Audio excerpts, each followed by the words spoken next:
I'm Dan Sanker, Shannon, Bedore. We work together, our two companies work together a lot. My company is called CaseStack. We are a logistics and supply chain management company, so I think the previous topic feeds into this nicely. A lot of that was a little bit more marketing related. I think we have a sort of a different take on the industry. It's very much a supply chain versus supply chain concept. And what we see more and more in the industry is that the differentiator for companies is the supply chain. So it's the world has changed a lot. I mean, the retail world is dramatically changed. I think right now we're sort of in this epic, huge change that, you know, I might say is we haven't seen anything like this in a century. So retailers are reacting in every way possible. Every day you read some new articles that you're trying to figure out, like, why did they do that? Not just Walmart, but every big retailer and small retailers. And the thing we even define as retail, I'm not even sure is the right definition of what it is anymore. I'm not even sure that the word is a thing anymore. So, but what I do know is that the supply chain is a thing, and the supply chain will always be a thing. Like, this is a bottle of water. This is worth nothing if it's in the wrong place. And what gets it to the right place is a supply chain.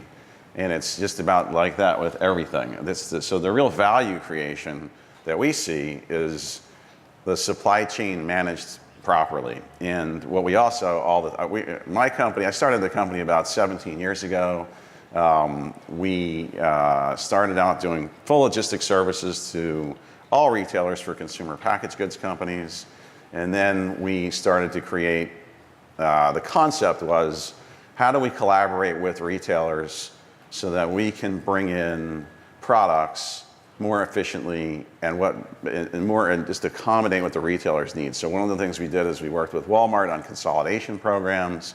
So instead of a less than truckload or a small load going out to a retailer where they might order a case or a pallet, we have them putting all those together. The retailers are working with us to put those all together, make a full truckload out of that. And what you get from that is an efficient, less costly delivery process, but also one that's more on time. So a lot of people here who are working with Walmart are dealing with OTIF now, which is on time in full.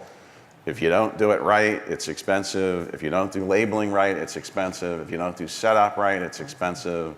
Kroger, same sort of story. Amazon, same story, maybe even more complicated.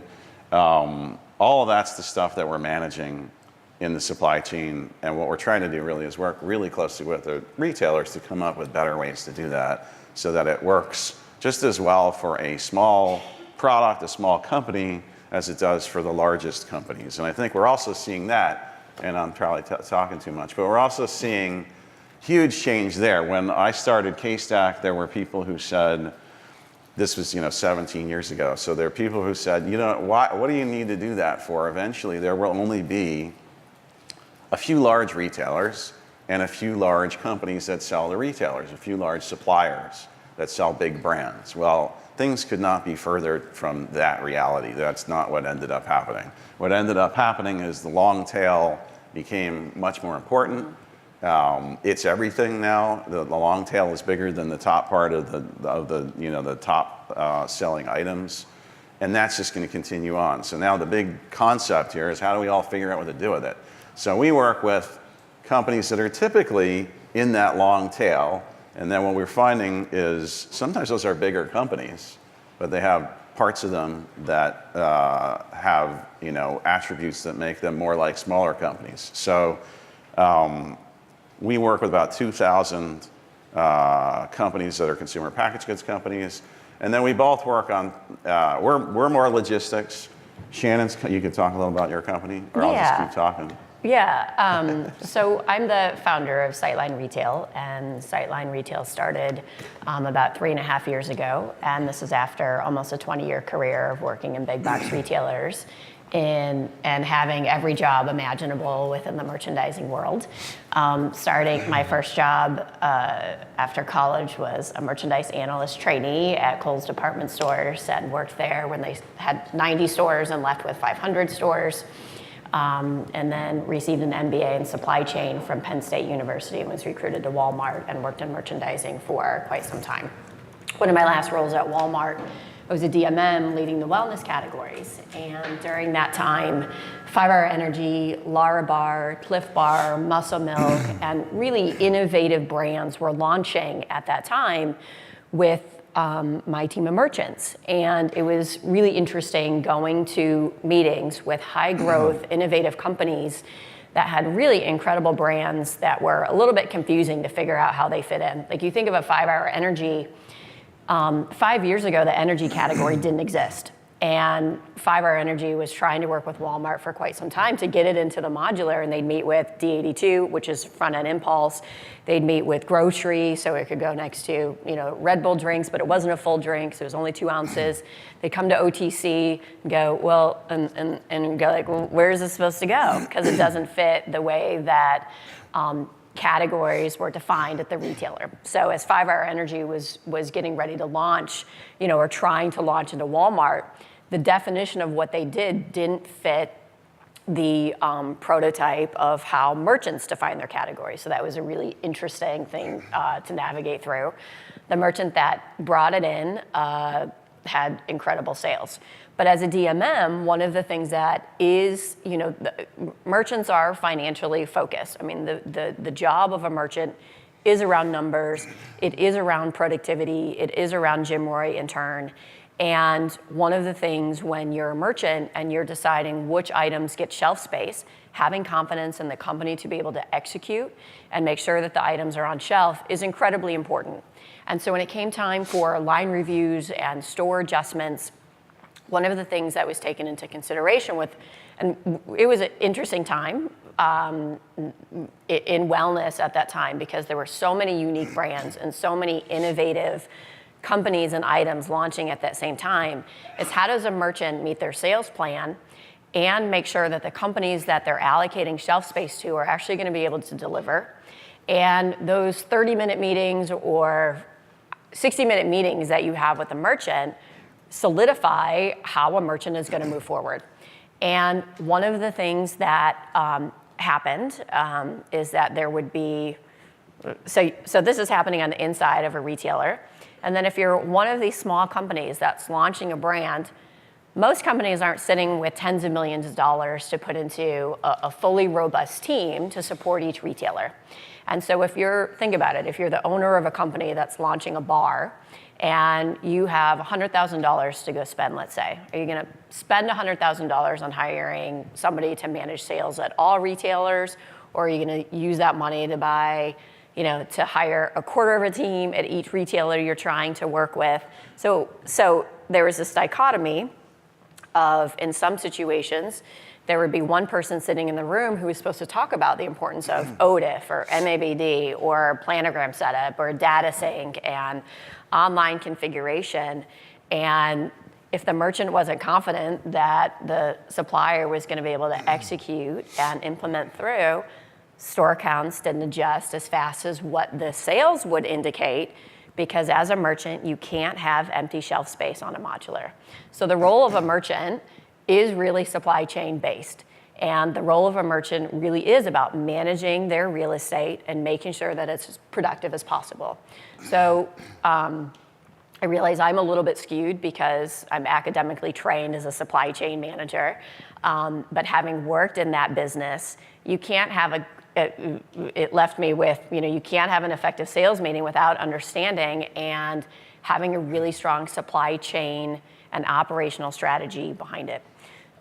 So I ended up leaving Walmart because I had started a nonprofit with Mercy, and it worked, and had my third baby, and was doing this thing that was MacGyvered together that actually took off and couldn't do it anymore. So anyway, left Walmart, and then ended up selling the other business, and then started Sightline as a way to equalize and level the playing field between innovative brands and the implementation with big box retailers. So what we do is we focus on large retailers only, and the majority of our work is around supply chain management, forecasting, planning, managing the product catalog for our clients.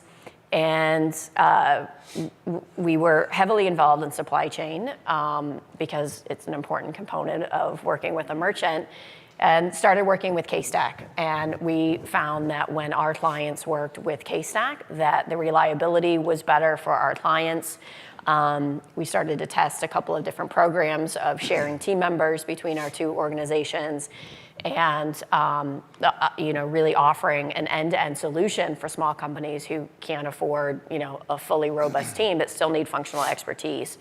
And so our approach in terms of working with merchants, our firm works with merchants, your firm works on the supply chain warehousing component of it. We don't think that those are bifurcated conversations, that when you're working with a merchant or working with a retailer, is that having an end-to-end strategy, with the merchant of being able to talk about the supply chain is a really important component to making the sale. So that's what we do.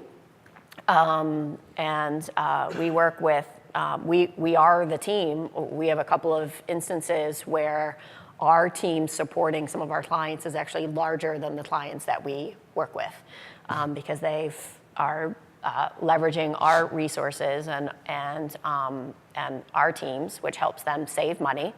And as they save money, they can offer more cost-effective price in terms of working with retailers to help them grow their business faster.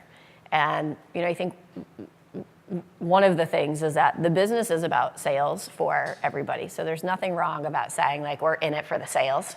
Everybody wants sales. The retailer wants sales. The supplier wants sales.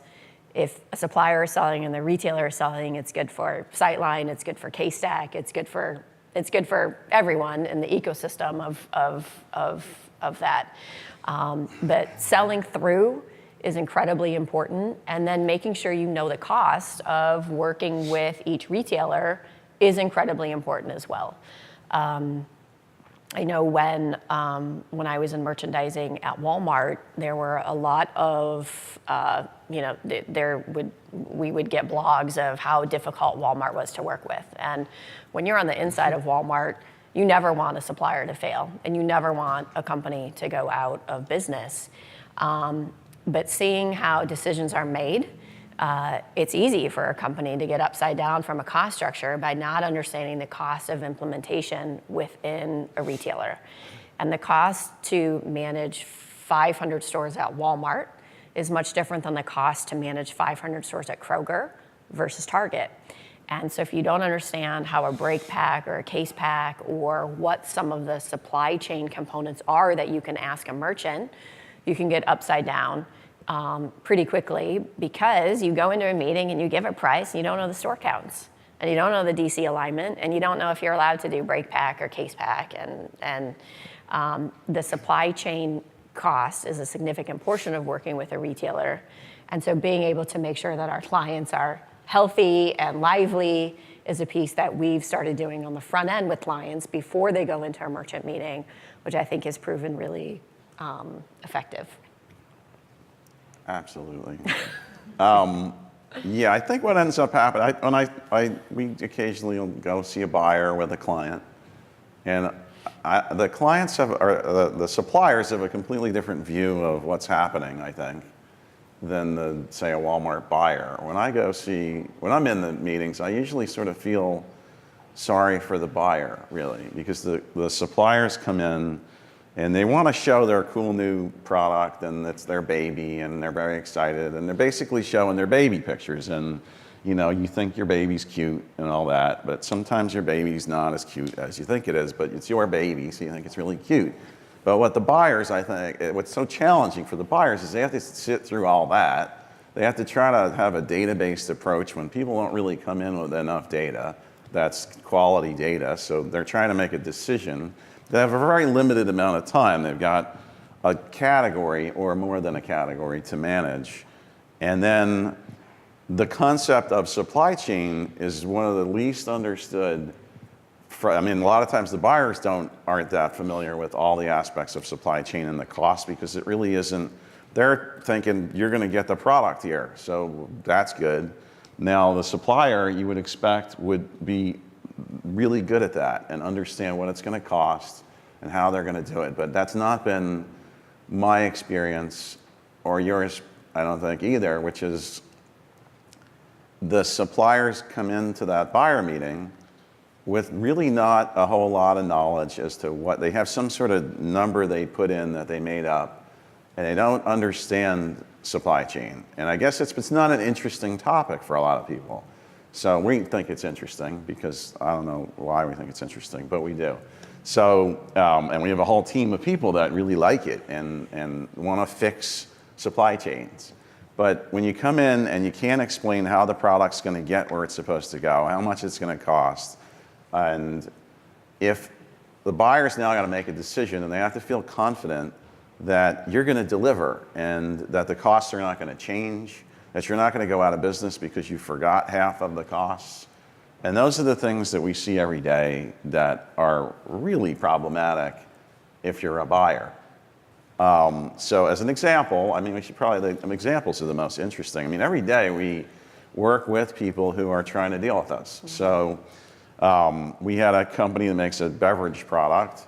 They really didn't understand their cost structure.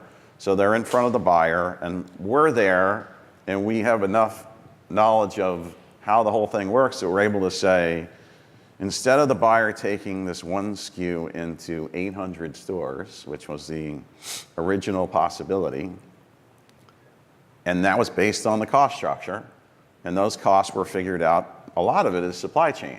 It's the moving of the product. It sometimes costs a lot more than the product. We were able to say, well, okay, if you were able to take that product into 4,000 stores instead of 800 stores, the cost of the product would be lower. And actually, in this case, Walmart would have the lowest cost in the market by far because they would leverage their scale. So that was really a good idea. So what we were able to explain to the buyer, and the buyer just wants to grow sales and wants to grow a category and make it profitable. That makes sense to everybody. And have some interesting products on the shelf. So this is kind of an interesting product, and they had a diet and a regular product. So original plan is, I'm going to roll out regular product into 800 stores. It's going to cost this much. Walmart is going to have a shelf price that's pretty mediocre. But we were able to look at that whole thing and say, all right, if you were able to do that in 4,000 stores, we could get the cost down. So now we got the best shelf price. So that made sense. So now, instead of 800 stores, we got 400 stores. Then, well, if we can have the lowest shelf price on the product, now maybe we could take a risk on the second product, which was the diet SKU of the product. So we were able to explain and work with everybody and say, well, if we get both of them into 4,000 stores, we could further reduce the shelf price because of the scale and the benefits you'd have from a logistics standpoint. And again, have a great shelf price that no one has in the country. So that, essentially, we got 8,000 points of distribution, to 4,000 for each product, and then sales are great. Walmart is becoming, I think, the biggest customer for that business, and the buyer was able to get behind the product in an unusual way and say that this is going to be sort of the product I'm going to champion because I believe in it. I've got the best shelf price. It's the hot new SKU, and it's interesting, and it's got a supply chain that's stable. So I know I'm going to get my product, and if anything goes wrong, we're going to fix it. Your team's going to set it up so that it's not set up wrong. Everything is set up correctly, so that everything flows. Our team is going to work on things like EDI, so that the orders get communicated properly. And then we're going to make sure that it's part of the consolidation program so the costs stay low and are very consistent. And that, I think, was an interesting story. Tomorrow we're going to talk to another beverage company. They've got a great couple of tea products. They're one of the largest beverage tea companies in Japan, but they're not really that present here. They've got great private label capabilities. And one of the things we want to talk about, again, it's kind of like how do you strategically do something with the story? So it's a pretty interesting thing we get to do in supply chain, really. I mean, we do it so much that it gets a little less interesting.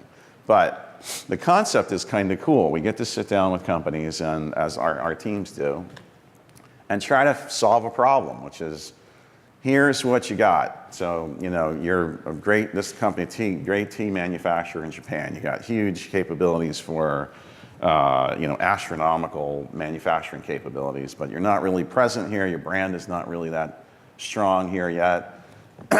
But what if we could come in and explain that in a good way? And what if we could take that, all the good parts you got, fill in the gaps with great supply chain and great administration of all of the whatever retailers need.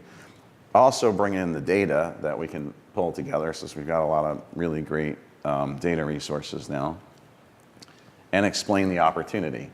So in that case, let's talk about how we do private label and brands so that the category can have a new player in a category that's pretty stale, really. And then the company can roll its brand out and have its private label business in there. And Walmart can benefit because the company can keep up with the requirement. When you do private label of a product like a tea product, you got to make quite a bit of tea for Walmart. But they can do that. And then they're willing to invest in that. And then Walmart hopefully will be willing to invest in the brand. And now what you've done is, everything has to kind of start with the consumer. So you've built, the consumer can come in, they can find a better value tea product, which is probably a great value tea product, which is something they can't get right now.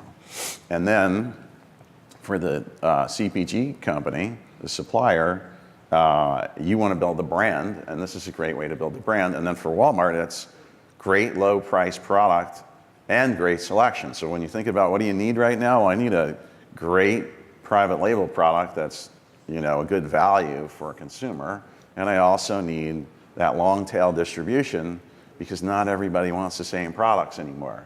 So this is the kind of win-win propositions that we're working on every day.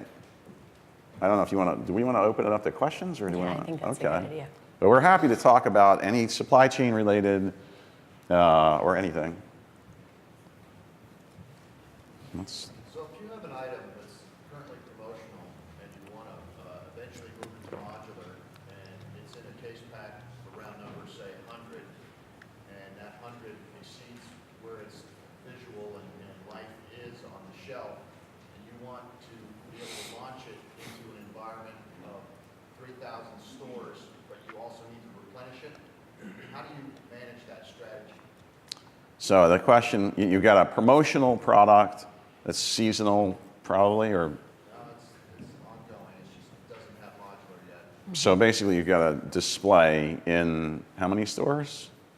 3,600. Oh, so you're in most of the stores. You got a display in, and you want to move to the mod set. Is that Yes, kind of? also the operational aspect of changing the case pack from an order standpoint. It's SSO right now. Okay. So Yeah. Well, first off, congratulations. It's great. good. So the goal is always to get on the modular and a replenishable program. So if you're shipping in a 100-piece case right now, your costs are going to increase because there's no way in a modular program that case pack will work. I don't know what the item is, but even a small cube seems like a lot.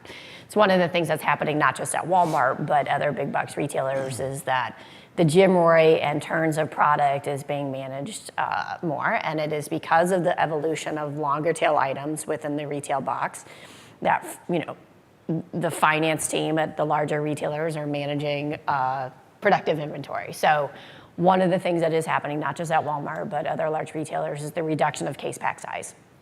So a 3-piece case pack, a 6-piece case pack would be usual in most situations, not just at Walmart, but other retailers as well. So if your plan is, or your goal to move to a modular item, you have to look at what's it going to take to bundle those together in a Already done. Okay. So is it just the execution of it? Like how, like, is there a firm who can repackage your 100-piece and? We're already there. Okay. It's just a question of how it gets set up in the system. Oh, okay. Yeah, so that's on the item administration piece in WorldSync of putting, it's another G10 on the pack that then gets loaded into the retailers for a new item setup. So that's a matter of just working, if the buyer is interested in Yeah, the product, and then it just needs, it sounds like it's already packed. Yeah, it's great. And So then what the would- replenishment manager, you just need to cross-reference those items so that the forecast and the sales history is there. I mean, one of the most challenging pieces about launching an item, for those of you that have done it, is that the volatility of orders the first 90 days it's always wrong. And the forecast is always wrong. You either have too much or too little, but you have to be on it and fix it in those 90 days to get the forecast right. So at Walmart and GRS. But you can tie together the sales history, even though the item numbers are changing, so that the sales history is there and your forecast is more accurate. So do they have the ability to take that 100-unit pallet and then break it down for those smaller increments that you talked about? Who would? Store or DCs? The DCs, it's a merchant driven in terms of if an item can be, it's called, the terminology is break pack, where you would ship in a larger pack and then there would be inners within that. So that's a merchant driven decision, and you probably can talk more about this. I know that it's sort of a pendulum swing if there's capacity in the Walmart warehouses to have items ship in and be set up through break pack versus cross-dock. Seems like there might be more capacity to handle break pack in the DCs today, but that wasn't the case 3 years ago. We haven't found any great science behind that, so our approach is always let the math and the numbers help the merchant drive that decision. Because if you can set it up through break pack through a Walmart DC, if you're in 3,600 stores, that's going to be the most cost-efficient solution for you, I would imagine. Yeah, there's 42 regional distribution centers that service the whole country's stores. Each of those has the break pack area. So if you can just envision it, it's basically some big thing comes in and gets broken up into little things. So sometimes that's as small as breaking down each unit into a carton that's going to go out to the stores. Some of the buyers are good with that. Some of the buyers are not good with that. Most of the supply chain people would prefer not to do that because, as you can imagine, the cost of doing that at Walmart's RDC is not really great for Walmart. It's much better for them if you would just put it in a 3-pack, a 6-pack, or a 12-pack. So some buyers will be aware of that and think, well, that's the normal way to do it. Really, would be you would pack those in in the old days, a 12-pack, and then you've got cases of 12, and you've got 50 of them on a pallet. They come in to the RDC. One case goes out to each store that needs a product. That's the key right there, is the defining of the order. We're already at 100 and then case packs of 10. Just how that order gets processed, uniquely different than a pallet order versus a case pack or break order. What is the language associated with that? It's essentially just another product, right? I mean, it's just you've got a new product. I mean, The item set up in G10? it's just a new item set up, but it probably is the same buyer, I think, or it depends what it is, I don't know. But if it's the same buyer, if the product is selling, it seems like it'd be pretty logical that the next step would be, hey, let's put this in. You're going to come in and say, hey, let's put this in a 12-pack, and I'm going to ship it in. The buyer may be saying, hey, let's put it in a 6-pack, Right. because it works better for the shelf fill and for inventory. And then, sometimes your costs are higher if you've got to put things in smaller packs. Sometimes, actually, if you really look at the big picture, though, the sales are better because you're not out of stock on products. If you're in smaller packs, they can fill the shelf better. So I think it's basically another item setup. So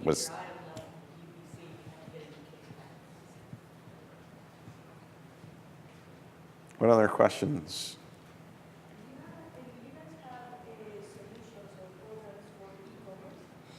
Yeah, solution. The question was about e-commerce solutions. it's obviously huge, like 90% of the CPG growth over the last couple of years is e-commerce related business. So we do a lot of different things. The thing I think we're the best at is the programs that get the product to the retailers. So there's still a retailer in that e-commerce story. So we help set e-commerce products up just like we help set bricks and mortar products up. And then instead of 42 regional distribution centers, we're also shipping into over 100 Amazon fulfillment centers as well, and the .com center, fulfillment centers. So we do that, and then we also do some fulfillment that just leaves our warehouse locations. We've got warehouses on the West Coast in LA and Seattle, in the middle in Dallas, Chicago, Toronto, and then on the East Coast, Atlanta and Scranton. So we'll bring all the products in for the stuff we talked about earlier, but we can also ship out directly for e-commerce. And then a lot of people, it's a complicated thing to figure out, and we've got a team now in Seattle that's focused mostly on our e-commerce business. And we're trying to help people figure out what's the best solution. And sometimes seems like more than anything with e-commerce, there is no best solution right now. It's like a lot of different solutions for a lot of different opportunities. So, you need to fulfill for Walmart. Maybe that's going to go through Walmart. We've got an Amazon program that might go through Amazon. You might do it yourself, or we would do it. And then you may have your own stores, which we might fulfill that for people too. And then we have API connections into whatever the stores are, so we can feed the orders in. And then it just keeps on going. I mean, like the e-commerce concept is just gonna keep on. You're gonna be able to buy things just about anywhere, really. So really, when we look at the future of e-commerce, the landscape now, as much as it seems complicated, it's actually pretty simple. There's a few big e-commerce players that make a lot of sense to sell through. The future is going to be even more out of control, and it's probably the best time in the world to be in supply chain management, because it's gotten so complicated. And think about what's coming when you can start to buy products through anything. Like you can buy products on Facebook, and you can buy products on Google, and you can buy them. They're going to be all over the place. So for us, that e-commerce team now, the biggest volume, so the thing that really moves the needle for everybody that's selling is probably going to be the top 2 or 3 e-commerce retailers. So what we have to do is we have to get the product to them in the most efficient way. There's a lot of compliance. So whereas for the Walmart original program that we had, or our Kroger program, or our Target program, it's mostly about how do we just deliver at the lowest cost and be on time. With all the e-commerce stuff, it's more about how do you comply with all the requirements. And there's a lot of labeling requirements and a lot of setup requirements. And that's become, I think that's a bigger part of our e-commerce programs now than how do we just get it there for less. I actually think there's a strategy to .com. I mean, we see this with our clients, is that some of our clients start with .com and have really great penetration within the categories that they're in, and use that data to launch into brick and mortar. We have other clients who have launched in brick and mortar and use .com as a way to offload discontinuation of products as well. And I think the piece is that there's not one right way to do it. There's not a single course of action, and it really interplays into what your strategy is and what it is you're trying to accomplish as a supplier, because it's a windy, curvy path for everyone. It's not the same straight line for everyone. Yeah, it's sort of like e-commerce is for some of the clients we see. It's sort of like as seen on TV used to be. So you can try things. Yeah. In an e-commerce environment, you can use social media to build a following, and then that's the proof that you've got a product that works, and it's a good test of your product. And then you can take that data to a bricks and mortar retailer, because the growth is crazy on e-commerce, but if you look at how the pie splits up, the sales are still in bricks and mortar. So You can, it's a great way to get a brand off the ground, and a buyer is going to appreciate the data because you can see it sells, and Yep. it's very visible. Yeah. Other questions? Your supplier could hypothetically run into a major cash flow problem unless they receive payment for their first shipment's time. Is net 30 a reasonable expectation, or does a supplier? No. People are laughing. So the question was about cash flow constraints and payment terms with retailers. So our firm works with supplier setup across larger retailers, and I guess it was 18 months to 2 years ago, Walmart made a pretty significant impact to payment terms. And depending on what category you're in, payment terms can be extended to 105 or 120 days at Walmart, depending on the category that you're in. We have seen the ability to renegotiate this with certain merchants. It's not a corporate initiative, but it goes into the sort of business case of why. And I think if you're combining it together with optimization for both the merchant and the retailer, along with your optimization as a supplier, you have a better shot of making that case. Consumable categories have the shortest payment terms, is what we see across larger retailers. The categories that turn the slowest at Walmart have the longest payment terms. It's something that can be discussed. It depends how strong the merchant is in terms of they don't own that decision. They own the ability to navigate internally to see if they can get it changed, but they don't own the ability to authorize that without going through the correct chain of command. So, And this one's less likely to happen with a new buyer than with a seasoned buyer. no small issue. So payment terms for even larger companies. You've got to model out your financials with the concept that you're going to be probably not going to get 105 days to pay your suppliers. With us, as an example, so we buy a lot of trucking services. We have 10-day terms. So if we don't pay a trucking company in 10 days or something around the 10-day mark, they actually stop the shipping. So that the truck stops. So we were buying tens of millions of dollars of transportation services. If we have $100 that's over 10 days, somebody might stop everything. So we can't do that. So we are in the same boat as the suppliers. You really have to be careful because we see suppliers all the time, cash crunch. So you got a great product, it's selling, it's all great, but you're not getting paid for 105 days, and they're big orders, which is great, except for the fact that you don't have enough cash. So this is where we have a new division that's working on with analytics, and we're able to project sales better. So we're taking data from other products that are similar products, and trying to figure out if the projections that might be coming from Walmart systems are likely to be accurate, so that your team often will go in and say, well, this is kind of counterintuitive, but you're going to come in and say, it looks like you're going to order too much, which is not what you want. Even though in the old days, it sounded like a great idea. But now with the payment terms, you clearly don't want that. You don't want this huge, big order, then you got to wait a long time. And then you don't get another order for a long time either. So we're trying to work together and then work with the buyers and work with the suppliers to sort of rationalize the projections so that the orders are right. And then you have to feed that into your projections and go, well, okay, here's what my cash situation is going to look like. Well, we see, when we work with some of the smaller clients, I would say about a quarter of them don't make it.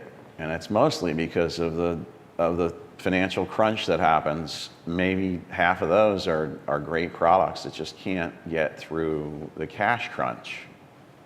And then there's ways around it. There's factoring and stuff like that, but you do get to a point where you need to make money. There's not huge margins in most businesses, so if you start giving it away to everybody, it's hard. Just initial inventory, because the product could be turned 20 times in the course of that. Yeah, the product may have turned a bunch of times, but you still might have payment terms that don't pay you for that.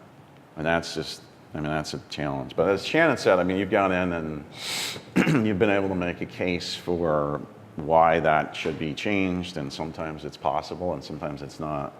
Actually, the faster the product turns in the categories that have the longest payment terms, you have a higher likelihood of being able to renegotiate that, because you have numbers and analytics, financials behind that. So if you're turning 20 times in that 105-day period, I think your chances are very good.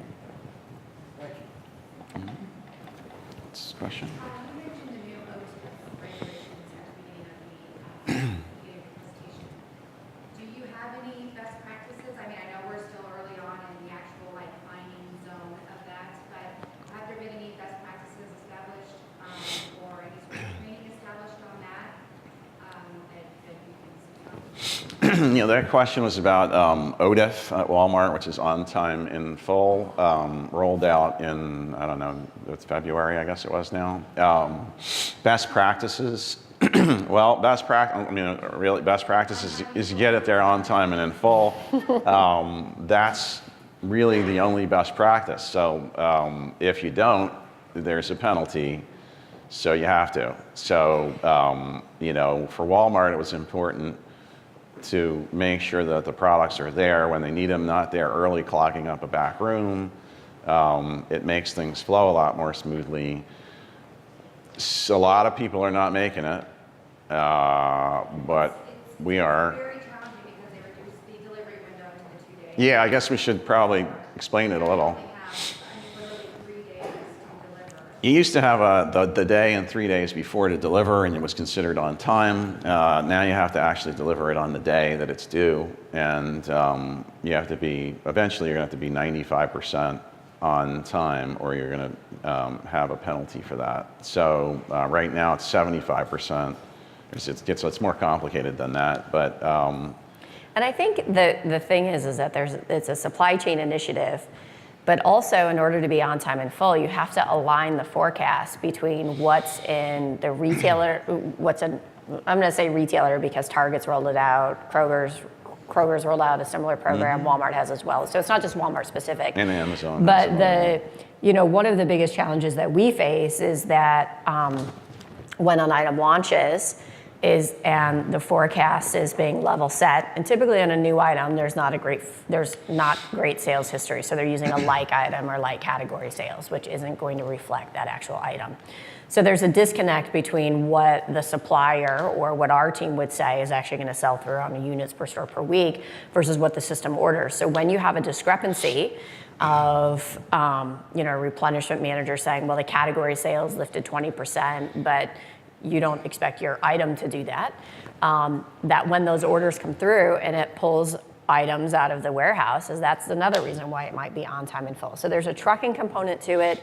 There's the replenishment manager component to it. In particular, it's critical around new item launches because there's a cash flow constraint because the money hasn't always started rolling in with the payment terms. There's volatility on what is really going to happen. And it's a really, in our experience, knowing your numbers before you go into the meeting, having the meeting, launching an item in the first 90 days is the most critical time for a company working with a new retailer.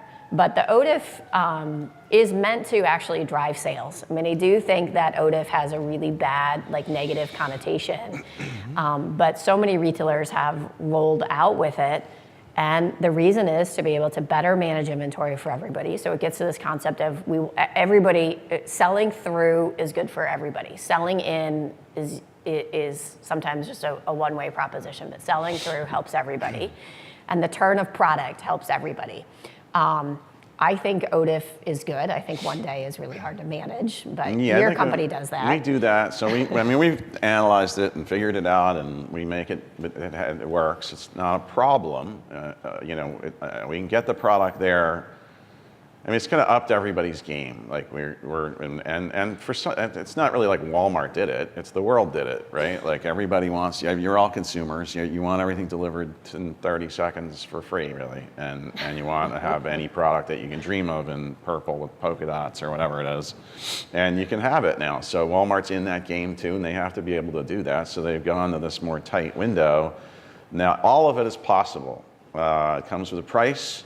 According to the analysis that we've done, we've had a limited amount of time so far, but internally we see sort of a 6 to 9% cost of delivery increase from what we have to do now versus what we used to have to do to get product there in the 1-day window. So we've got a lot of things we can look at. We can look at the old 4-day window. We can look at Kroger has a different window, Target has a different window, Amazon has a different window, and we can sort of figure out.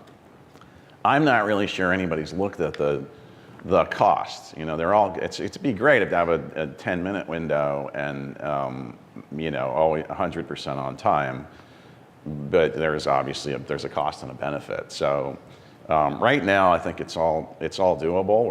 Because we're doing it every week. We have not missed a window since it started, but we have had to spend a lot of money to do it.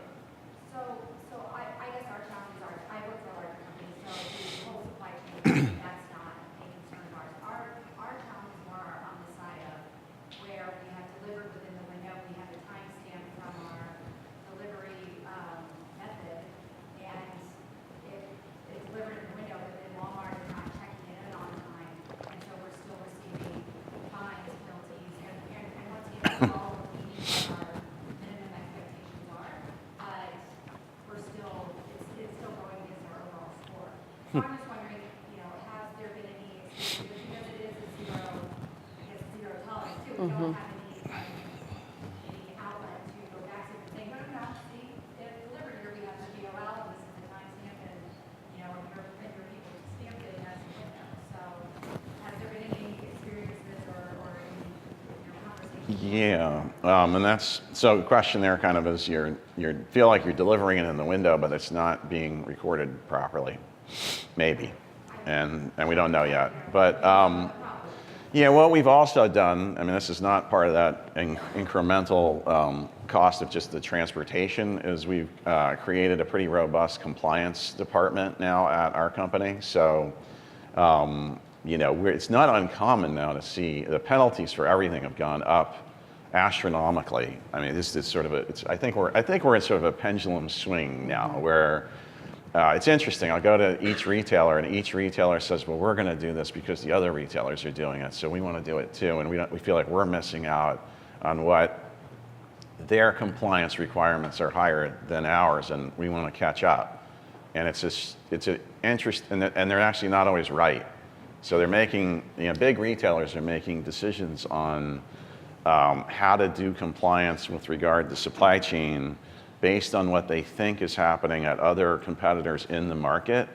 And it's not really a top secret concept. So, I mean, even our team knows what is happening at all the retailers. So it's an interesting time where you're in a meeting where you're hearing one retailer say, we're going to up our requirements because the other people did it. And actually the other people didn't do it. So it's a strange scene, and it's pretty hard to navigate. So what we're doing is our compliance is pretty common now, where we'll have clients, thanking us or talking to us about how they just saved a $20,000 compliance penalty because basically we were able to document what happened. And that's, you got to not only be able to do it now, so you have to be on time and in full, that's good. And same thing with all retailers. But you also have to be prepared to spend a pretty good amount of time and have a pretty organized system and a process for documenting that it happened, because there could be a mistake somewhere where it just doesn't get recorded properly. So that I guess from a process standpoint, you can't just expect that it's always going to be. I mean, what like administrative thing does anybody do that never has a problem, right? So if you've got millions and millions of loads coming in probably every day, sometimes they will be recorded improperly. So you just have to make sure you're on it, and it just requires resources, really, because there's just a lot of parts to keep track of. So our compliance team does that, and I think if you don't use someone to do the stuff like what we do, you just need a team of people now that probably does what is not the most fascinating work typically, but it's almost like a forensic analysis of what happened so that you can get paid. And we see two different kinds of clients. We have clients that they just don't have time for that, so they end up leaving a lot of money on the table.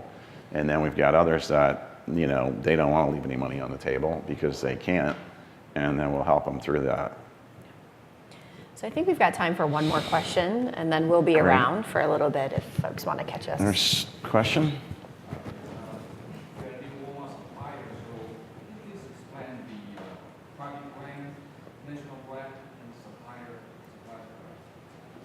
If I have to choose between private brand and supplier,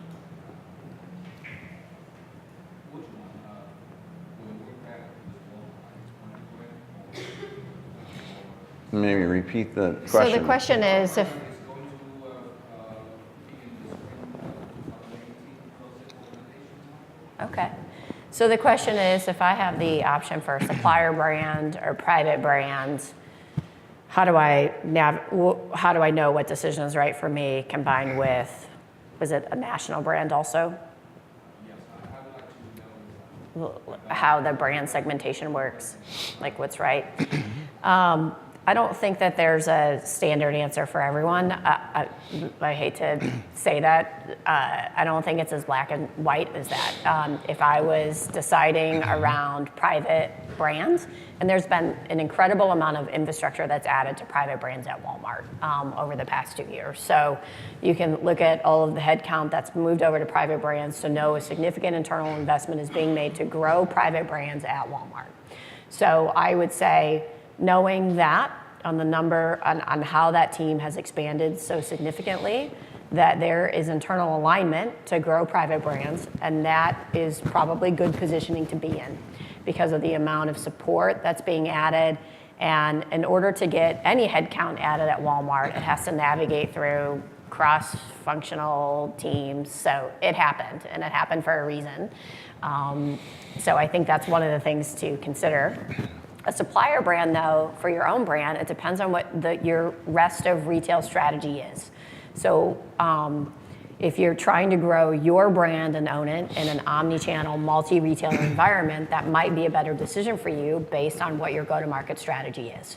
So for Walmart, private brands are great if you're a company that doesn't have plans to take that item necessarily to other retailers. But if you want to be working with other retailers, having a brand and investing some dollars into marketing and building brand equity can also be a great decision and better play for you depending on what your end game is for the brand. In some respects, if you're a private brand, you're a commodity. So you don't have brand power, which means you sometimes won't have the margin that you could get if you're a brand. So if your long-term strategy is, you know, you want to have some pricing power through a brand, then a brand is essentially a monopoly on a product. So if your brand is strong, you get to make more money, theoretically.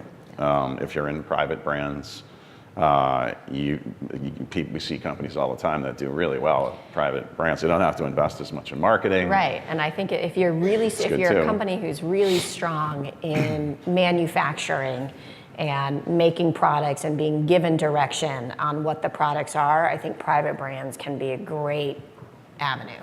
If you're a company that skews a little bit stronger on the product development side and the marketing side, and you're okay on the manufacturing side, typically your supplier brand might be a better decision. All right, well, we'll be around, and thank you, appreciate it. Feel free to come up, ask questions, it breaks. All right, thank you.